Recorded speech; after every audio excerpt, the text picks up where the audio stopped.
part 2. Already, here we are. So this is part 2 of the dog story.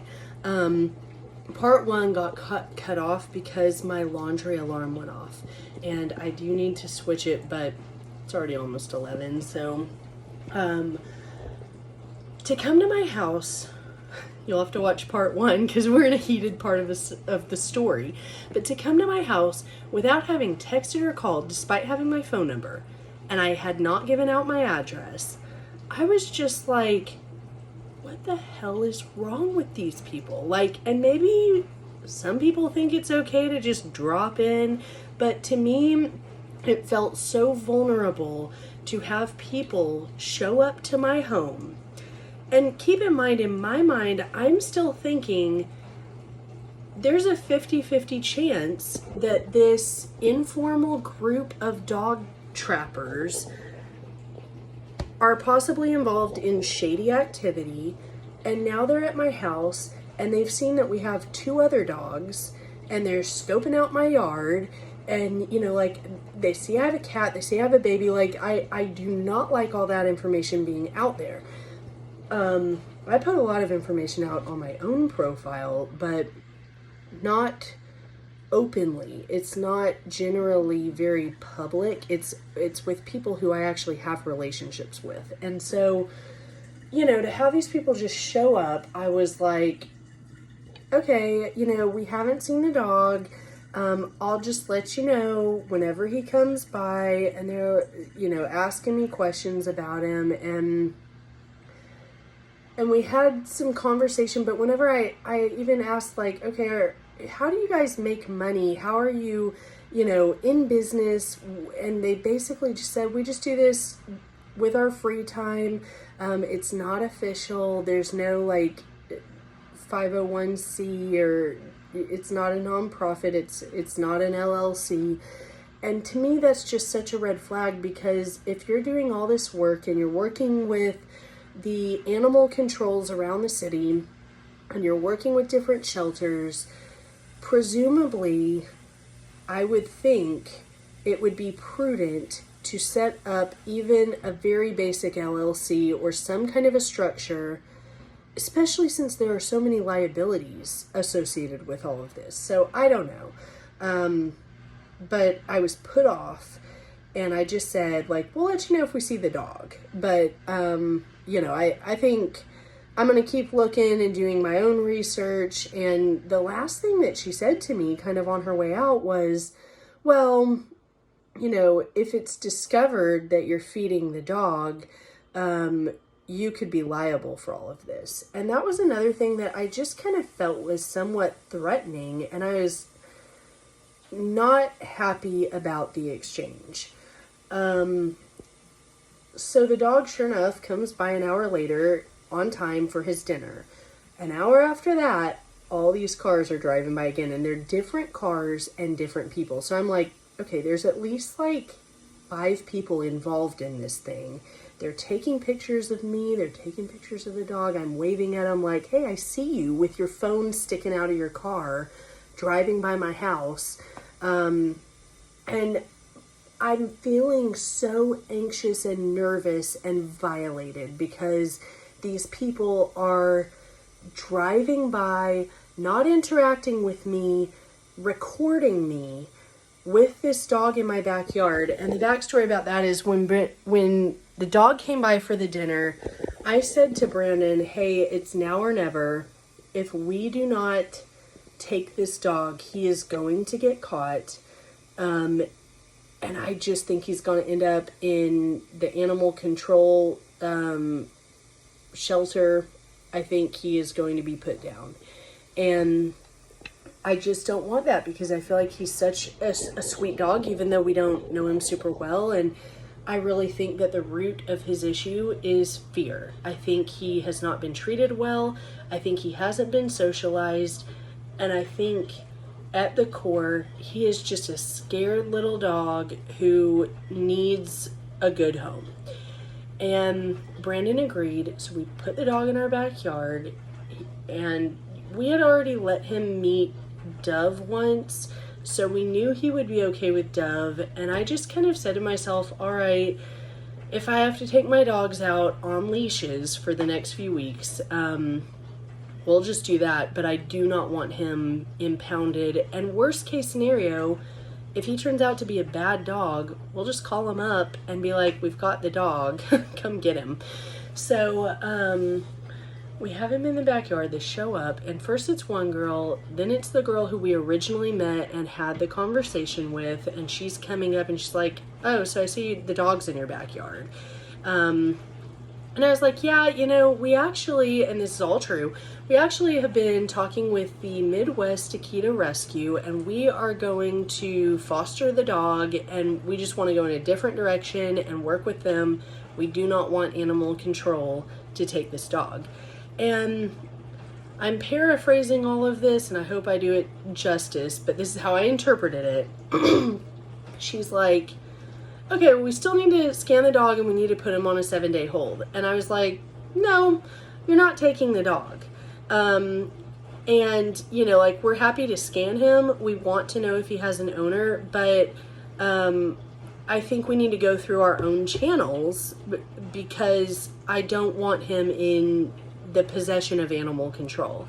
And we kind of went back and forth for a little bit, and she was like, okay, well, I have a scanner in my car. Animal control is on their way. I'm like calling the police, like, because by this point there are 2 people with 2 different cars in our front yard up against our gate. And I called the police and I was like, hey, there are these people here saying they're wanting to take the dog that we just got, like our stray dog, out of our backyard. I think that they might have bad intentions. They're with the KC Dog Catchers group. I don't know anything about this group. They're just being very aggressive. I did not give out my address. They've never used my phone number. Like, I feel like I've done everything I can to work with them, and I'm not getting straight answers. And I spoke with the gal at the Midwest Akita Association, and she was telling me that there were some deceitful statements that were made, and the stories were just not lining up. So I was like, we need some officers here because I don't know what's going to happen, and I just need to document all of this. So they're like, hey, Jennifer is on her way and she's coming right now. And I'm like, who is Jennifer? And what right does she have to take the dog in my backyard out of the yard? And they're like, well, if you're acting like this is your dog, she's going to come and give you tickets. And I was like, who is Jennifer? And they said, well, she's with animal control. So I was like, okay, bring it on. And I said, you know, first off, if we need to claim the dog, we've been feeding him for 3 days. So if there's this 3-day limit and that's our dog, we claim him. We've been feeding him for 3 days. And she said, oh, well, if that's the case, we're going to hold you responsible for having the dog roam around the neighborhood, and we're going to give you tickets for that. And I said, well, we have not owned the dog for very long. We've only had him for 3 days. We have not had a chance to catch him until just now, and you saw it on your cameras that are pointed at our house across the street at the cemetery. They're recording our home.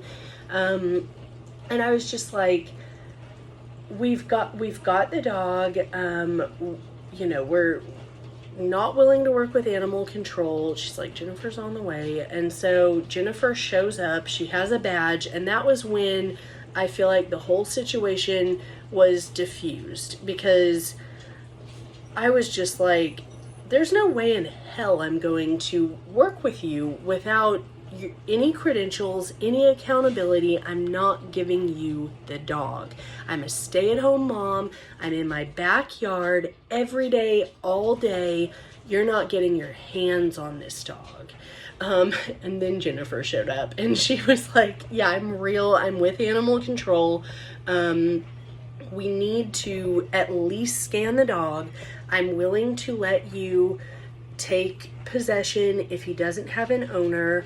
Otherwise, we need to contact the owner and we need to figure this out. And that was more than fair, and I accepted it. So Daisy, stop crying. So I was like, okay, let's do that. Let's scan the dog. So they're like, all right. And the whole team is very positive, and everyone's like snapping into gear. They've all got these leashes, and they're like, hey, we're going to give you a bag of hot dogs. We just need you to slip this leash over the dog's head. And it took a while. I would say maybe somewhere between 20 and 40 minutes. And, you know, we have the baby out there and everything. And finally we caught the dog. They scanned him, no chip. And then they have him on this leash. And Jennifer, the animal control girl, is like, before I let this dog off the leash, I need to know if you want him or not. And I think she was just trying to give us an out. She was very clear. We don't want the dog if someone's willing to foster him. He's better off here. We agree with you. He is safer, you know, here than in a shelter. We think it'll go better for him. But you need to understand that in 3 days, he will become your liability. So if he's jumping the fence, if he's getting out, if he's a problem, he's your problem. And we said, okay, we accept. Like, better for him to be our problem than in the pound. And so they took the leash off. Well, first they took off his collar. He had this camouflaged, old, dirty collar on, and they took it off, and they gave him a brand new blue collar. And when they did that, I was so touched because of the redemption of God. And I just saw the great exchange of, okay, you were once a slave, you were once a mistreated, abused, abandoned dog. I'm gonna cry. And now you have a home, and you have a place, and you're wanted, and you've got this new collar on. And it's so funny, and I don't want to over-spiritualize anything, but God does speak to me through these things. And I'll have Brandon pick out a bottle of wine for me like once a week, and sometimes he'll get me 2 or 3. And so last week he chose a bottle of wine called Submission.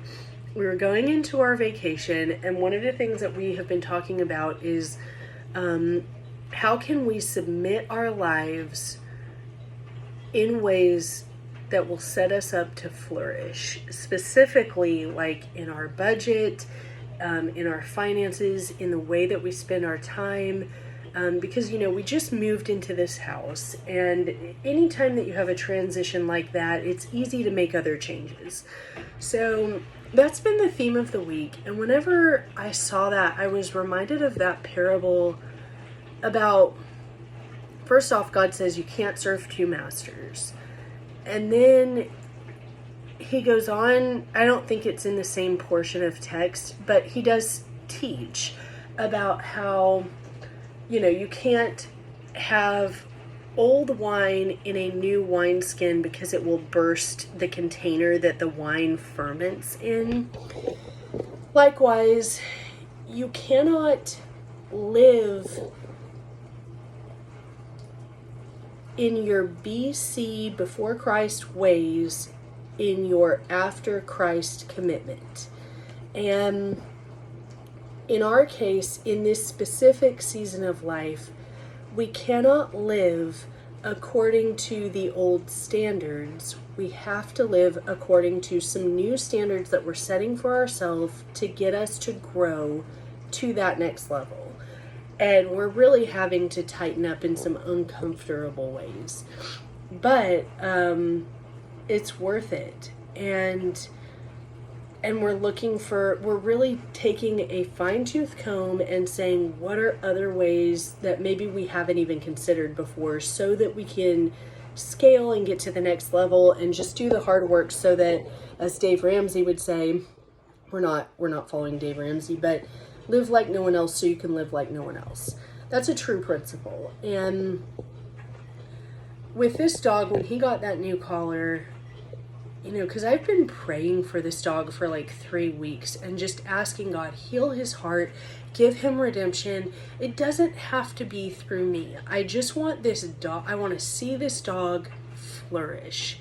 And I want to see him in a family or with an owner that just adores him and that's willing to take the time to learn about him and honor him for who he is and accept him for how he was made, because I think he's magnificent and I value his life, and I think he is a dog worth treasuring. And I don't know if that's me. I don't pretend that that's me, because I have so many other things that I'm going for. But I know that there are people like me who care this much. And I know that there are people like me who, that's how I love my own pets. And if I'm this dog's foster mom, that's how I'll love this dog until he's placed in a home that will love him like this. And so, you know, I just saw in that moment, this dog has been given that chance that I've been praying for. He has been given his redemption. There has been an exchange, and God heard my prayers. And I'm so grateful. And I'm grateful that we have possession of him. He's officially ours at the end of tomorrow. And we have a vet appointment. The Akita Rescue Group has entered him in as a foster dog. And I'm telling my story. Brandon just walked in and I'm crying and he's just laughing at me. So he's been entered as a foster dog in the, Brandon I don't think even knows this, in the Akita Association group. Yep. And as part of the foster program, they will cover all of the medical expenses. So we'll get him a wellness check, we'll get him vaccinated, and they will neuter him. All we have to do is just take care of him and then kind of write his story and tell his story so that a family or a person who wants one of these dogs might choose him. So that's the story of Dog, and we've had him for the last 2 days. If we fall in love with him and have him for 2 or 3 months, we might seek to adopt him, but we are not there yet. We do want peace and harmony, and we want to do everything that we can to work with him so that he is the best dog he can be when he meets his family. So part of that is socialization. We are still scatter feeding the dogs. We're spending a lot of time outside within very restricted boundaries. We're exposing him to our baby. Like, he'll lick her feet and her hands and she'll be in our arms and stuff. And keep in mind, we've had other animals around her whole life. So, you know, it's not her, because we don't want her and this dog to be interacting by themselves, and we don't want them to be like feet away from us. But I think that is one way to tell, is this dog okay around children? So we're trying to do that. We're taking them for leash walks as a pack so that they can bond. We are not at a point where we can teach him commands or anything, mostly because we can't easily touch him. He's still jumpy and he still shies away when we try to reach out to pet him. But we have noticed that when we pet our dogs, he becomes a lot more receptive. So earlier today I was like snuggling with Dove and laying on top of her and petting her, and he decided he wanted some pets on his head and he wanted me to touch his little paws. And he's done really well. There's been no yellow or red flags aside from the fear. But we can tell he is just boldly and courageously trying to push past that. He has not tried to jump the fence. And we pray he never does. It's not a very big fence. It's like, I don't know, maybe a 4.5 foot fence, 4 foot fence. So he could jump it if he wanted to, but I just pray he doesn't. And we're enjoying having him here while he's here. Do you want to say anything about the dog? Or the story or the fiasco? Just thinking about what to name him. You want to name him? Okay. Or being a foster dog. I don't know, Brandon, because probably his family will want to call him something. When you go to adopt a dog, it already has a name, whether we like it or not. You don't change the dog's name if you get it? Normally. Don't you think Remember what Doug's name was? Brit? Yeah, that was a dumb name. See, and I don't want to, whatever this isn't our dog. Like, if we name him, then we've been calling him Dog. And if I name him Brandon, I will have a harder time placing him. Metal's been on me. What? Metal? Ugh. Okay, so we have conversations to have, obviously. There is one more part of the story that I'll tell. So, I'm still breastfeeding. And Carice was like clawing at my shirt while all of these people, there's like 6 or 7 people in the yard. The neighbors are walking up with their purses and their drinks in hand and watching like all of the commotion of us trying to catch this dog in our own backyard. And I do not know how long it had been, but we're standing there basically saying our goodbyes after all of this. The dog's on our leash. We're going to take him for a walk. And I hear Brandon very casually say, "Hey, your boob's out." And I couldn't quite hear him, and I was like, "What?" And he was like, "Your boob's out." And I guess in my mind, I wasn't wearing a bra, and I was thinking maybe he was just like noticing that my nipples were hard or something. And I was like, leave me alone. Like, stop. This is not the time. And I think I kind of jerked away, and I'm pretty sure that my boob like flung out of my shirt.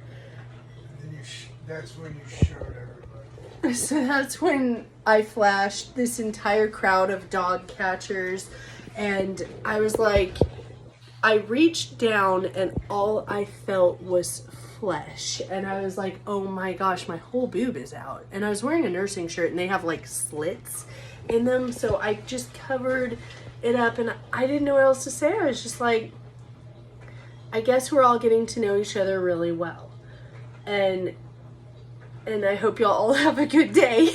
And like, They're amazing. That's your right. no, Brandon, I wish.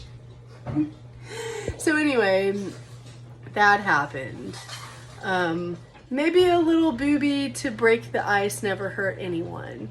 And that's where I'm going to leave it, is little booby can do some good. Breast milk cures everything, even awkward situations. And it did in this case too. Everyone left laughing, and that's where we are. We've got our wellness check appointment set up for this week. We're going to get this dog vaccinated and checked out and neutered, and we'll see how it goes. I'll update as we learn the dog and the dog learns us, and just pray for the best home for this dog. Thanks. Bye.